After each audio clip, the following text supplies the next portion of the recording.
Hi, welcome to SBR Sports Picks. I'm Peter Loshak. Sitting next to me is Mike Brenner. This is the NBA Odds Couple Show for Monday, June 13th. Game 5, Golden State and Cleveland. It's come down to this, Mike Brenner. Draymond Green suspended. That came out of nowhere. Cleveland on the brink of elimination. Yeah. Line moved down from about 8 of the opening to about 5.5 or 6 right now. So is it fixed? Is the NBA fixed because of that move? Another question. For real? No, the answer to that we don't have to debate. Yes, Okay. definitely. Obviously, it's fixed. It's fixed. Yeah. Yeah. Did that throw a wrench in the wheel as far as your studying, your preparing, your thinking, for your, the way you break down What, the game? Draymond Green being suspended? Absolutely. How did that change everything you were looking into? Oh, as of far course. as, and I know you're a totals guy, Pete, Yeah. so I'm anxious to see, what was the first half? Did that cover for you, the first half total last Oh, game? No. The totals were dead on for, Okay. the total, again, it was. They had a good call on that. Yeah, landed on 105. The posted total was 103.5. That's I had right. the fourth quarter over, which I took it over 50.5. It landed on 49. I mean, Wow. they were dead on with the totals. Is that tight? I even tweeted out an under on the third quarter, under 52.5. It went to, I think, 51. So it was like all the totals were dead on and even the full game total went to, I think, what was it, 205 or 206, which is dead on. So they're really nailing the yeah. Well, Draymond Green, he's out, and obviously he had 12 boards last time, and I'm looking forward to when we have Jordan Sharp on later on for prop bets, how that affected that. But yeah. I don't know. Draymond Green affects defense and offense. Because before this series started, the last time they faced each other in December around Christmas time, it was an 89-83 win, Golden State on their home court. Right. Draymond Green in that game had 22 points, like 14 boards. I mean, he was just all over the floor causing problems. So obviously times change. It's now the series and things, but how can Cleveland make that adjustment? How can they maybe take advantage of that? Or is there so much momentum, so much chip on the shoulder of Golden State that it's just too late? Well, the first thing I think we have to discuss right here is first factor, right? Yeah. Steph Curry averaged 16 points in the first 3 games. Yeah. In Game 4, dominates. Boom. Come in with 7 3-pointers. Now the question is, And he hit 7 out of 13. Right. Now, did he turn some corner and he's finally fully recovered? I think you tried to get in my office and look at my notes because that was what my thoughts were. Yeah, Pete, well, that's the real. key. That's the key here because if Steph Curry, it's entirely possible that here it is, Game 5, Steph Curry comes in, makes 11 3-pointers. Golden State just absolutely runs away with it in Game 5, and it's a glorious end to the season for Golden State. And if Curry is full 100% and rejuvenated, that could happen. And maybe we're seeing signs of that from Game 4. What do you think? Absolutely, and I think Thompson fits into that category as well. They both found their stroke. They both found their shot. And here's what gets me, and we even had talked to Jordan about this. This was well known. It was said by coaching and everything. Hey, we got to lean on Steph Curry to do the MVP magic he does that made him the MVP. And obviously he showed up. But there was one factor that's huge, wasn't talked about. He made it to the free throw line last game 10 times. He hit 9 of those. That is huge. And that also goes along with the 7 for 13 from the floor from three-point land. I think he definitely found his groove. Now, what I caught at the end of that game, and obviously this is before the announcement of Draymond Green, so for the way I break stuff down, I had no clue of the Draymond Green, all right?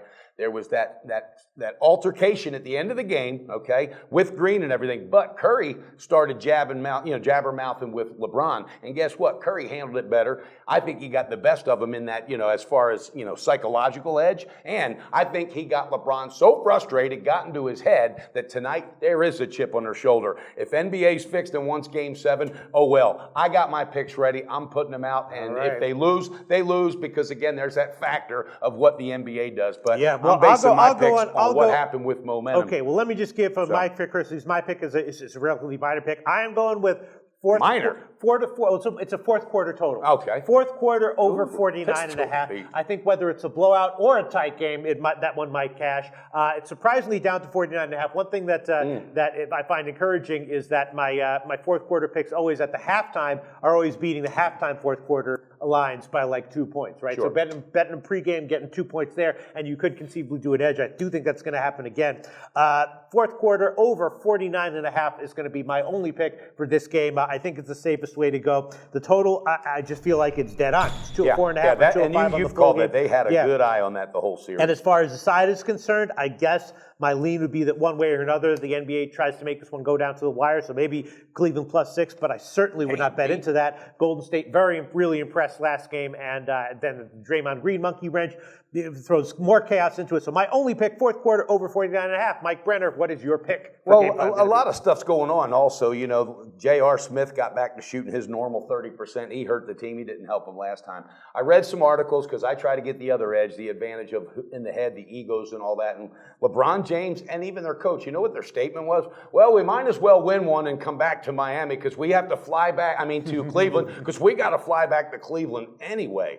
I read that twice and scratched my head. That's an odd statement. It was an odd statement. It wasn't a thing of like, hey, we need this game. We're the better team. I have not felt that presence, and I got news for you. If the NBA is as fixed as deep as it is, which who knows, last year they would have wanted a game 6 and 7 just like this year. Guess what? Didn't happen. Absolutely. Didn't happen. So here's where I like my edge. At the end of that game, again, the way that it was handled between Steph Curry and LeBron, all right, there's just no doubt in my mind. They want to get him home today. And now with Draymond Green being gone, I read something from Steph Curry, and he said this is a chance for other guys to shine and contribute like they have the whole series. So guess what? This team's stepping up today.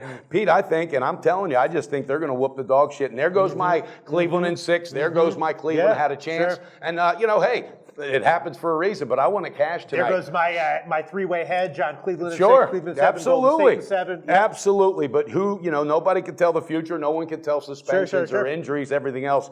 What is the first quarter on that pick? First quarter is -2. It's -2, so obviously they think the same thing. Yeah, right. All right, I'm going with Golden State on the quarter. I know the half. I grabbed it at -3 earlier. 3 or 3.5. And I got the game at 5.5. All right, I think it's a double-digit win. You pressed on something. Yeah. I think Steph Curry might drill 11 threes tonight. He has a chip on his shoulder. Not only tonight does he want to show LeBron, hey, look, I'm doing something that you've never done, okay? I have taken this game to another level. He wants to rub it in tonight, and I just don't know if LeBron's got any fight, and I don't think he's the guy that can shoulder that team on the road, all right, because tonight that place is going to get loud.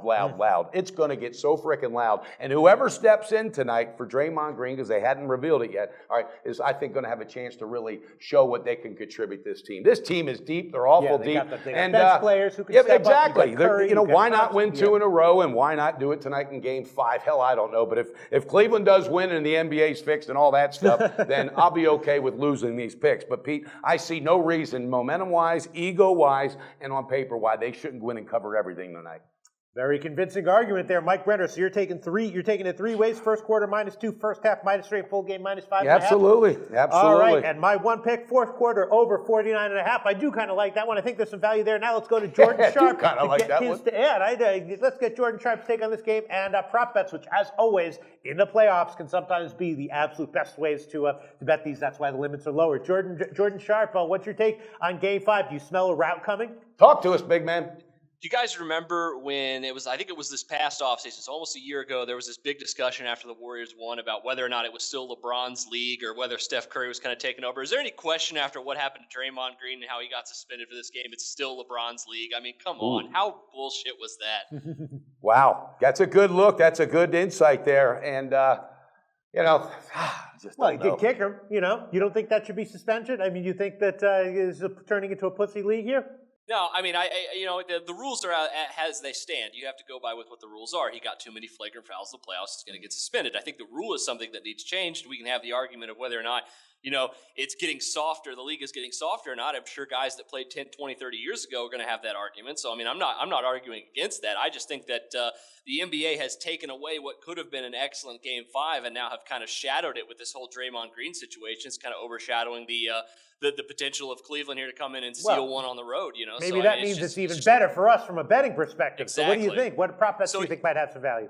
Yeah, so, I mean, if you look at it with Draymond Green out, there's got to be somebody that's going to step up for Golden State. Curry and Thompson can't do it all by themselves, and I think I have a handle on who it's going to be. It has to be one of 3 guys. If I suspect, I think they're probably going to move Iguodala into the starting lineup, move Harris and Barnes down to the 4. So Barnes and Iguodala are the 2 guys that I'm looking at first. I think both of those guys have the ability to, go for 15, 20 points, be that third scoring option and defender on LeBron James, obviously. Barnes has the ability to kind of play bigger as well, and he played 40 minutes in game number 4 with Draymond Green playing, so I think he's going to have a ton of minutes tonight. Harrison Barnes is probably the biggest guy I'm going to take a look at here this evening, see what his player props are. And I think some of the other guys, maybe a Mo Buckets, Festus Ezeli, Bogut, some of these guys might have to play a little bit more because they might play 4 small, 1 big guys, instead of going that true small ball lineup. So they could do a lot of different things. Really depends on who's going to start, but I have a sneaking suspicion that Iguodala is going to slide into that starting lineup. They're going to play Barnes at the 4 and go with kind of a 4 guard, 4 small, 1 big rotation at the beginning, see how that works out. So, but definitely look at Harrison Barnes tonight for sure. You know what? I like that too. And why not slide Iguodala in there? Because a lot of people forgot, and I was one of them until earlier this year, but he was the MVP of that series last year. He contributed so much to that team, all right, and he's been quiet but silently getting it done, but not as productive, nowhere near like last year because all the dynamics have changed. But if that is, in fact, the way they go, Jordan, which I like that because Harrison Barnes has been getting the minutes. He definitely is a seasoned vet now. All right, I think that right there will give him an advantage, and I think they quietly take out the Draymond Green factor and enter in a guy that is MVP last year. Why not close this damn thing out tonight? Yeah. Let's not give them any right whatsoever to have another breath to take it back to Cleveland. I got to feel that Steve Kerr's thinking that way as well. What are your thoughts on that? Yeah, absolutely. I think that I would be very surprised if Golden State does not come out and put immense pressure on this Cavs team on both ends of the court immediately to start this game. They want to grab the momentum. They have the crowd behind them. They want, and I think you guys touched on this. I mean, if we talked about how we were expecting a big game from LeBron the other night, and the Cavs ended up having a big game 3 and winning that one.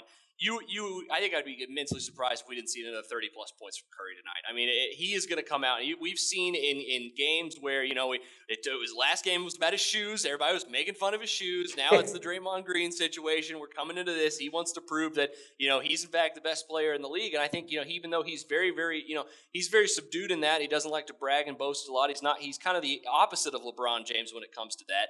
But, he's going to come out and have a huge night tonight. So I think if you're looking at other prop bets too tonight, I think Curry's another guy you got to take a look at. And you said it, Iguodala hasn't really done it on the offensive end. Tonight could be the night that he brings both the offense and the defense. The defense he's been bringing the entire series, of course. There's always an argument, Pete, about NBA fixed or not, this and that. But there's certain things you can't fix, and that's a guy's production that's kicking. And you can't fix a frickin' crowd. This crowd tonight's going to be the biggest, noisiest crowd you've ever heard. And because the way the last game ended with the brawl and this and that and everybody, the bad blood, there's no better reason for this team not to want to bury them Cavaliers tonight. And by God, I'm going to lose some money on the pick six and all that, but I'm going to cash it back tonight. I think Golden State whoops his ass tonight. I mean, the whole fix thing is like with a grain of salt, but I think there are preferences, as Tim Donaghy has always been mentioned in his interviews and stuff. But we might have. I'll tell you what, you've definitely convinced me that I'm definitely leaning towards Golden State right now. But, I'm all over it. It's a shovel and a wheelbarrow at halftime. Why not? Let's bury the Cavs early. Send LeBron home. It ain't his league anymore, obviously. We shall see. My pick. Fourth quarter over 49.5. Mike Brenner, I guess that's about it. That wraps it up. We shall see if Cleveland manages to pull out a win. We'll be back for Game 6. That's right. Not, great season, Mike Brenner. That's right. I'm going Golden State in the quarter, the half, and the game. Jordan, have a great night. Hey, everybody, cash them tickets.